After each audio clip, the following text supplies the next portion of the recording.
तस्वीर जलाना कोई इतना बड़ा इशू नहीं है। सुनना मेरी बात। अम्बेडकर साहब और मनुस्मृति को कंपैरिजन नहीं किया जा सकता ना।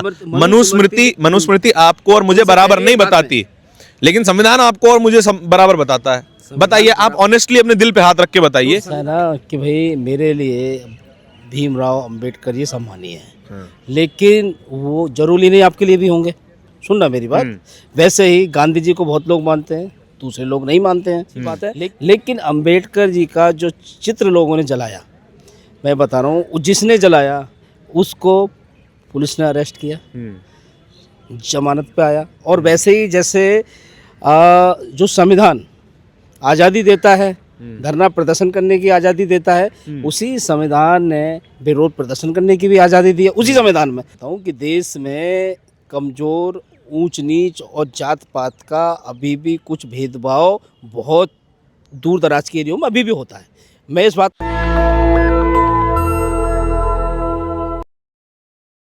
मध्य प्रदेश में बाबा साहेब अम्बेडकर की तस्वीर जलाई गई अनिल मिश्रा नाम के व्यक्ति के द्वारा।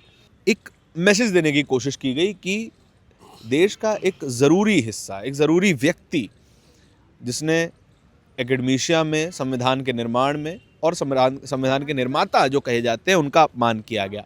खूब डिबेट हुई, कार्रवाई हुई, एफआईआर दर्ज की गई, उसको अरेस्ट भी किया गया। लेकिन कितना बड़ा मैसेज है कि एक व्यक्ति जिसने देश को सबसे बड़ा योगदान दिया हो, उसकी तस्वीर एक व्यक्ति जला देता है और उसका लिखा हुआ संविधान, उनका लिखा हुआ संविधान उस व्यक्ति को भी आज़ादी देता है जिसने उनकी तस्वीर जलाई है।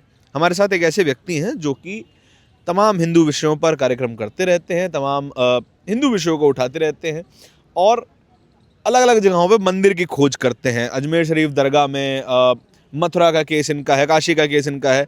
सही बात कर रहे हैं जी? हाँ जी, बोलिए। हिंदू सेना के अध्यक्ष विष्णु गुप्ता हमारे साथ हैं। विष्णु जी, बाबा साहब अम्बेडकर का बनाया हुआ संविधान आपको भी आज़ादी देता है, उतनी ही मुझे भी देता है, समाज के हर व्यक्ति को, और इतनी आज़ादी दे देता है कि कोई उनकी तस्वीर भी जला सकता है। क्या ये जायज़ है कि जो व्यक्ति सम्माननीय है उसकी तस्वीर जलाई जाए? ऐसा है ना कि भाई मेरे लिए भीमराव अंबेडकर जी सम्मानीय है, लेकिन वो जरूरी नहीं आपके लिए भी होंगे। सुनना मेरी बात। वैसे ही गांधी जी को बहुत लोग मानते हैं, दूसरे लोग नहीं मानते हैं, लेकिन जहाँ तक संविधान का सवाल है, संविधान का अपमान किसी ने नहीं किया। और संविधान जिन लोगों ने बनाया वो एक कमेटी गठित हुई थी, उस कमेटी में अंबेडकर साहब भी मेंबर थे और भी लोग थे। तो संविधान बनाने में और भी कई लोगों की भूमिका रही है और अंबेडकर जी का जो योगदान नकारा नहीं जा सकता। अच्छी बात है। लेकिन अंबेडकर जी का जो चित्र लोगों ने जलाया, मैं बता रहा हूँ, जिसने जलाया उसको पुलिस ने अरेस्ट किया, जमानत पे आया। और वैसे ही जैसे जो संविधान आज़ादी देता है, धरना प्रदर्शन करने की आज़ादी देता है, उसी संविधान ने विरोध प्रदर्शन करने की भी आज़ादी दी है। उसी संविधान में जो बाबा साहब अम्बेडकर ने बनाया है। और कोई और आप देखोगे धरना प्रदर्शन और फोटो जलाना, चित्र जलाना और ये जो पुतला जलाना जो होता है ना, भारत के जितने भी प्रधानमंत्री हैं, नेहरू जी का लोग पुतला फूकते हैं, सरदार पटेल का लोग पुतला फूकते हैं, इंदिरा गांधी का लोग पुतला फूकते हैं। लेकिन वो तो राजनेता है ना, राजनेता है। और इनके सुनिए ना, मंत्री थे, अरे मंत्री थे नहीं थे? बिल्कुल थे। हाँ, तो वैसे ही जो पूर्व में प्रधानमंत्री है, उन लोगों ने भी तो बहुत सारे उनका योगदान ये है, उनका जरूरी योगदान ये है कि उन्होंने एक बार में एक किताब से, एक कलम से उस व्यक्ति ने सुनिए से उन्होंने एक बराबर एक लाइन में खड़ा कर दिया उस समाज को, जो समाज ऊपर नीचे, ऊंच नीच में बटा हुआ था। ना समाज ऊपर नीचे जो एक लाइन में बटा हुआ था, वो अभी भी एक लाइन में नहीं चल रहा है। कागज पे तो बराबरी दी गई ना। आप अदालत में खड़े होंगे तो किसी भी जाति का व्यक्ति हो, धर्म का व्यक्ति हो, बराबर माना जाएगा। अगर संविधान नहीं होता तो ऐसा नहीं हो सकता था। बराबर माना जाता है, जाना चाहिए। संविधान सबको बराबरी का अधिकार देता है। हाँ। लेकिन उसी संविधान के तहत कुछ लोगों को यहाँ देश में आरक्षण भी है। हाँ। तो वो आरक्षण की जो खाई है, लोगों को ऊंच नीच बनाती है। नहीं, सुनो, जाति बनाती है, आरक्षण नहीं बनाता, जाति बनाती है। हाँ, तो जाति के आधार पे ही आरक्षण दिया जा रहा है, क्योंकि प्रताड़ित है। तो हमें अरे क्या सुनिए मेरी बात। पहले आप मुझे बोलने दीजिए, फिर आप बोलना कि भाई हम ये गलत होंगे करेक्ट तो करेंगे। हम ये चाहते हैं कि भाई समाज में जो भी कमजोर वर्ग के लोग हैं, चाहे कोई भी हो, उन सब सबको मदद की आवश्यकता रहती है, ठीक उनको बात है। हेल्प करना चाहिए, हाँ। लेकिन जाति के आधार पर हेल्प करना वो तो मिल तो रही है, गड़बड़ ईडब्ल्यूएस में मिल तो रही है, 10% गड़बड़ है। ईडब्ल्यूएस में भी मिल रही है, वो सबको मिलना चाहिए। ब्राह्मण समाज जब के उनको- और अपर कास्ट समाज के गरीब लोगों को मदद मिलती है उसमें। तो यदि क्या उस ईडब्ल्यूएस के कोटे में क्या उन लोगों को नहीं आ सकता जातिवाद? जो जातिवाद फैलाना ना बहुत क्योंकि गलत बात है। क्योंकि यहाँ हमारा उनकी समाज कमजोरी आर्थिक उसको नहीं है, समानता के उनकी आधार देती उनकी है। कमजोरी आर्थिक नहीं है, उनकी कमजोरी जब जाति के कमजोर- आधार पे तय की गई है और उनको गरीब रखा गया जाति के आधार जब पे। कमजोर थे, जब जरूरत थी, मैं मानता हूँ। आज भी है। मैं मानता हूँ हर आदमी कमजोर नहीं है, लेकिन आज शहरों भी में है जो सर। लोग आगे, मैं आपको बताऊँ, शहरों में जो लोग आगे आज भी एसपीडीएम समीक्षा कलेक्टर इसमें बनने चल के रही है। बाद, एसपीडीएम देश कलेक्टर की- बनने के बाद भी कोई चपरासी इसमें- एससी यूपीएससी पास किए हुए आईएएस अधिकारी को गाली देकर चला जाता है। समीक्षा इसमें क्यों? देश- क्योंकि वो आईएएस अधिकारी भारत दलित समाज का है। भारत का कानून समीक्षा करता रहता समय से। यदि कोई भी अधिकारी को गाली देता है दलित समाज, तो उसके लिए भी स्ट्रॉन्ग एक्शन होता है। लेकिन उस मानसिकता को समझिए ना महाराज, जब तक वो मानसिकता नहीं मरेगी तब तक तो आरक्षण की मानसिकता- जरूरत है। भाई मैं हिंदू शहरा चलाता हूँ, हम हाँ। तो जातिवाद में जो आप आरक्षण के रूप में कर रहे हैं, हाँ। हम तो सबको समान मानते हैं। जात में कितने हम सदस्य हैं सबको- आपके?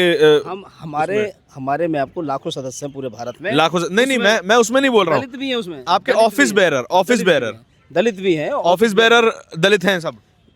अरे भाई जो लोग जितने काम कर जिस सकते हैं, जो अनुपात लोग में काम कर रहे हैं, समाज में जिस अनुपात में लोग हैं, उस अनुपात में दलित आपके की ऑफिस जरूरत बेरर हमारे हैं। दलित नहीं है कोई, जो आप बोल रहे हो दलित हाँ। दलित नहीं है। हमारे यहाँ काम करने वाले सब हिंदू हैं, सब हिंदू हैं। सबको हम हिंदू ही समझते हैं। जो अच्छा। आप जातिवाद में काट रहे हैं, नहीं, मैं ऊंच पूछ नीच रहा हूँ, कर रहे हैं, मैं हमारे पूछ रहा हूँ, यहाँ समाज में लोग एग्जिस्ट करते हैं ना सर। सब अब हिंदू हम हैं। हम चार मैं लोग मानता खड़े हूँ, हैं, मैं चार लोग अलग अलग समाजों को रिप्रेजेंट करते हैं। मैं आपको अभी भी मानता हूँ कि देश में कमजोर, ऊंच नीच और जात पात का अभी भी कुछ भेदभाव बहुत दूर दराज के एरियो में अभी भी होता है।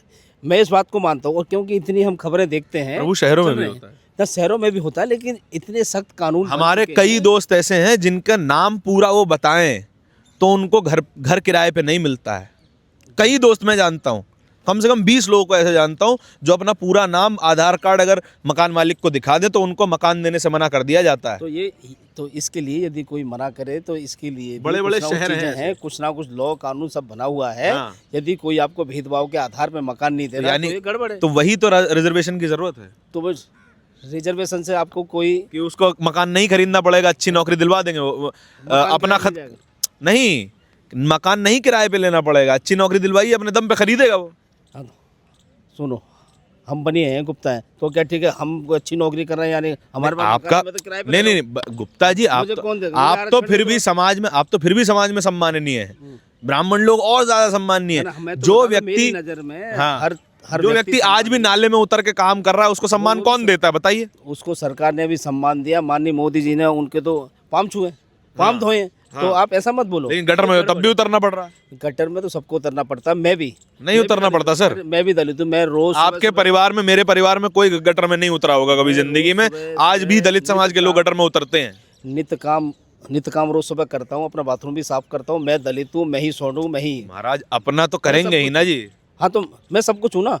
तो हम जो तो भेदभाव नहीं करते जो किसी में। व्यक्ति सीवर में उतर रहा है, माथे तक डूब जा रहा है गंदगी मैं में, अभी जो उसको चर्चा- सम्मान अभी जो क्या मुद्दा दे है पा ना, रहे हैं हम? अभी जो मुद्दा है वो ये है कि आपने बाबा साहब अम्बेडकर साहब की फोटो जलाई। हाँ ये है, जिसने फोटो जलाई उसके खिलाफ कानूनी कार्रवाई हुई।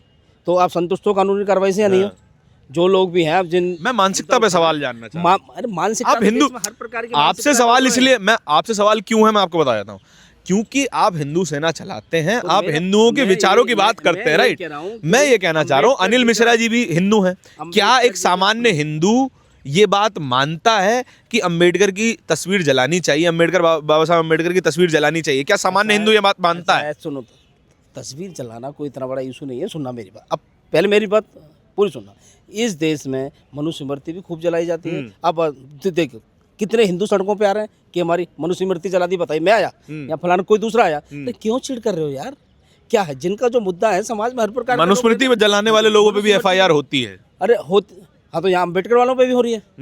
अरे तो भाई इतना लेकिन- इसको देश का मुद्दा मत लेकिन बनाओ, इसको इतना बड़ा। अम्बेडकर साहब सबका और योगदान मनुस्मृति है। को कंपैरिजन नहीं किया जा सकता ना। मनुस्मृति- मनुस्मृति आपको और मुझे उनसे बराबर पहले नहीं बात है। बताती, लेकिन संविधान आपको और मुझे बराबर बताता है। बताइए, आप ऑनेस्टली अपने दिल पे हाथ रख के बताइए, तो संविधान क्या एक व्यक्ति मनुस्मृति ने नहीं मुझे और बनाया, मैं आपको बताऊं, संविधान बराबर? बनाने वालों में जो हाँ कब कितने लोगों की कमेटी थी पता है आपको? बताइए, आप बताइए, कितने लोगों की कमेटी थी?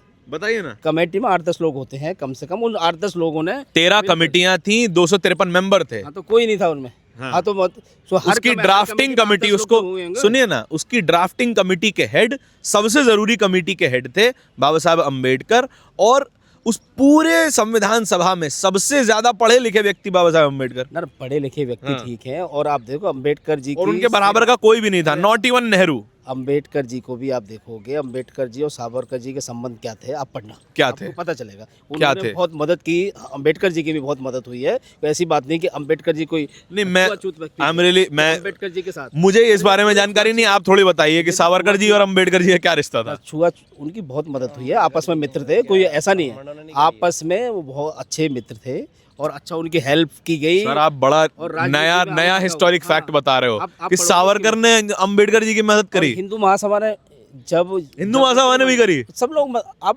ऐसा मत कैसे बोलो। महाराज, कैसे बताइए तो सही। आप इतिहास में पढ़ोगे तो आपको पता चलेगा, क्योंकि सिर्फ मैंने आपके जितना पढ़ा है उसमें तो कहीं पर भी नहीं है। आपने कोई और किताब पढ़ी है तो प्लीज मेरे दर्शकों को भी रिकमेंड करिए, वो भी पढ़ें। ये सरकार में जब वो मंत्री थे तो मंत्री बने कैसे, आप देखिए बताएं। कैसे बने, और जो कमेटी के हेड कैसे बने, इसमें हिंदू महासभा का भी समर्थन रहा। उसमें हिंदू महासभा हमने इतना तो पढ़ा था कि मुस्लिम लीग ने समर्थन किया था, लेकिन हिंदू महासभा ने समर्थन नहीं किया था। क्या आप बताएं ना, किया तो किया है?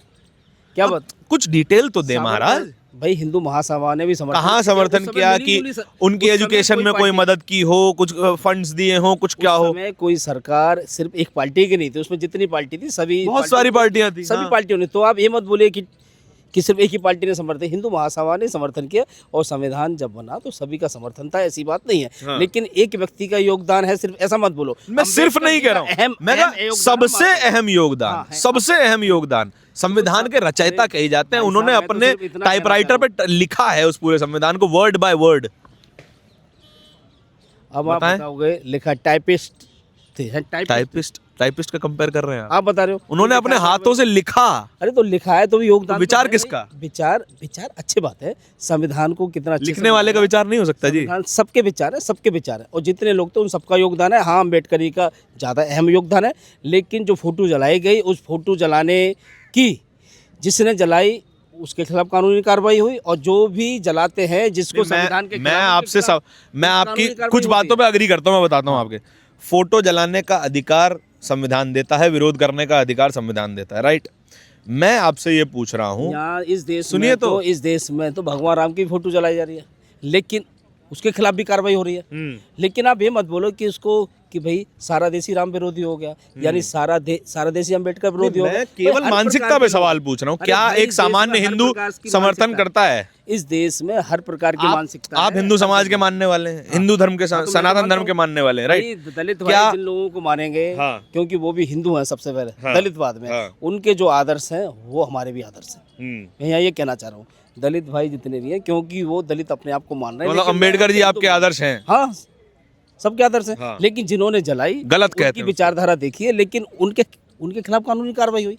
आप निजी तौर पे गलत बताते हैं, सामान्य एक हिंदू निजी तौर पे गलत बताएगा? अरे भाई, जो यदि आपका हीरो है कोई व्यक्ति, हाँ। और आप मेरे अंग हो, तो मैं तो उसका सम्मान करूंगा ना, कि मुझे आपकी भावनाओं यानी का गलत सम्मान बता है। रहे हैं। हाँ, मुझे आपकी भावनाओं का सम्मान है, क्योंकि अम्बेडकर जी आपके माननीय हैं, है आप, और अम्बेडकर जी आपके पूजनीय है।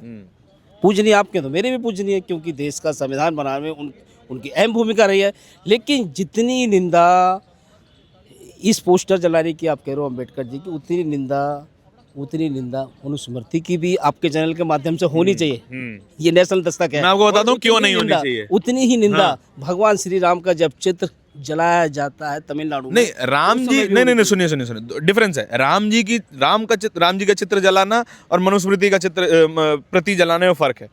राम जी लोगों के आराध्य हैं। मनुस्मृति एक ऐसी किताब है जो समाज को बांटती है, तो भाई साहब आप जो समाज को बांटने वाली किताब है, उसको कैसे मैं समर्थन कर दूं? हिंदू सेना ने आज तक भी यहाँ पर, या हिंदू सेना या कितने और हिंदू संगठन जमीन पर उतर के आए, मनुस्मृति के खिलाफ आए, लेकिन वहीं पे यदि क्योंकि वो गलत है इसलिए नहीं आए समर्थन में। बात वैसा नहीं है, क्यों हमारे हिंदू लोग इन छोटी मोटी चीज़ों पे ध्यान नहीं देते। कहीं पे मैं मंदिरों की लड़ाई लड़ रहा हूँ, लेकिन हमारे जो पूर्वज हैं और हमारे जितने आदर्श हैं, उन्होंने बोला मन में ही मंदिर है कई बार, इसलिए मंदिर को अहमियत दी गई, लेकिन इतनी अहमियत नहीं दी गई है। उन्होंने बोला अपना ही अध्यात्म। फिर तो आपको सारे केस वापस ले लेने चाहिए महाराज। वो लोग कह रहे हैं, लेकिन हाँ। अब देखिए, लेकिन हर व्यक्ति का अपना अपना ये तो ईश्वर का गढ़ा हुआ सारा शरीर मंदिर ही है ना जी। शरीर है ना। ये हम इसलिए फाइट कर रहे हैं क्योंकि वो लोग हर जगह मस्जिद बना रहे हैं तोड़ के, इसलिए हम अपने मंदिरों को बचा रहे हैं, मंदिर बना रहे चलिए ये वाली डिबेट किसी और दिन के लिए रखते हैं। ये जो सवाल थे मैं केवल ये समझने के लिए कर रहा हूँ कि क्या अंबेडकर साहब का विरोध एक सामान्य हिंदू करता है कि नहीं करता है। सर ने अपने विचार रखे हैं, हमने अपने विचार रखे। ये दोनों ही विचारों में आपको क्या समझ आया, क्या क्या जरूरी लगा, ये कमेंट सेक्शन में जरूर बताइएगा। नेशनल दस्तक की आपसे गुजारिश है कि अगर इसको बचाना चाहते हैं तो नेशनल दस्तक को सब्सक्राइब करने के लिए रेड कलर के सब्सक्राइब बटन को दबाएं, फिर बेल आइकन की घंटी दबाएं। नेशनल दस्तक को बचाने के लिए बहुत जरूरी है कि हर खबर को शेयर करें, लाइक करें, कमेंट जरूर करें।